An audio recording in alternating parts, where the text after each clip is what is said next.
Seorang pria tunawisma masuk ke restoran mewah sambil membawa koper. Begitu dia duduk, dia melambaikan tangan untuk memesan makanan. Manajer lobi datang menghampiri sambil menutup mulutnya. Sebelum pria tunawisma itu sempat bicara, manajer menunjuk keluar dan memintanya pergi. Mendengar itu, pria tunawisma mengeluarkan uang dolar ayasan dari tasnya dan meletakkannya di meja sambil berkata, "Saya punya uang, saya bisa membayar." Namun manajer berkata, "Ini restoran kelas atas, Anda harus berpakaian rapi." Mendengar itu, pria tunawisma langsung berdiri, melepas jaket lusuhnya, mengeluarkan setelan baru yang baru saja dibelinya, dan memakainya. Dengan tatapan terkejut dari manajer dan pelayan. Pria itu kemudian mengambil cangkir dari tangan manajer, berdiri, dan mengetuknya dengan keras, menarik perhatian semua orang. "Saya merasa terhormat bisa makan malam bersama Anda semua malam ini," katanya. "Saya akan membayar semua makanan malam ini." Manajer diam-diam melihat kotak penuh uang, dan ketika pria tunawisma selesai bicara, semua orang di restoran bertepuk tangan dan berterima kasih padanya dengan hangat. Tak lama, meja dipenuhi makanan, dan pria itu mulai menikmati jamuannya.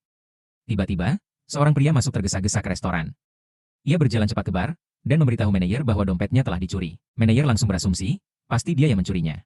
Kalau tidak, dari mana dia punya uang sebanyak ini? Ia pun berencana mengusir pria tunawisma itu dan mengambil uangnya.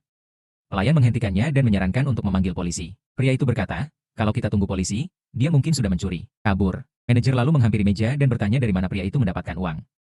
Dengan tenang, dia menjawab, "Itu dari tiket lotre yang saya menangkan malam ini." Tapi manajer tidak percaya. Ia menunjuk pria yang datang dan berkata, "Pria ini bilang kamu mencuri uangnya." Dengan tenang, pria tunawisma itu berkata, "Kalau dia bilang begitu, ya sudah." Ia mengambil tasnya dan memasukkan beberapa ikat uang ke dalamnya. Manajer melambaikan tangan dan berkata, "Kami tidak melayani pencuri. Silakan pergi." Pria itu tersenyum lemah dan berjalan keluar. Tak lama setelah itu, pelayan menemukan tiket lotre di bawah piring. Ia teringat bahwa pria itu memang menyebut soal menang lotre. Ia segera berlari keluar, memanggil pria tersebut, dan memberitahunya bahwa uang itu milik pria tunawisma, bukan hasil curian. Ia menunjukkan tiket lotre itu sebagai bukti. Pria tersebut mencoba merebut tiket dan kabur, tapi pelayan menahannya. Saat itu, pria tunawisma muncul kembali dan menyebutkan nomor pemenang dengan tepat.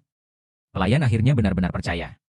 Ia menegur keras manajer karena bersikap diskriminatif dan mengecam keserakahan pria itu. Ia menuntut agar uang dikembalikan segera. Melihat mobil polisi mendekat, pria itu akhirnya mengembalikan tasnya dengan enggan dan pergi dengan malu. Pria tunawisma itu menerima tasnya, menepuk bahu pelayan, dan berkata, "Ini milikmu. Kamu tidak menghakimi saya. Kamu tidak melihat saya dengan prasangka. Kamu mau membantu. Kamu pantas mendapatkan ini. Kita tidak bisa mengendalikan orang lain. Kita hanya bisa mengendalikan diri sendiri." Jadi, jika perlu kita lanjut part berikutnya, beritahu di kolom komentar ya teman.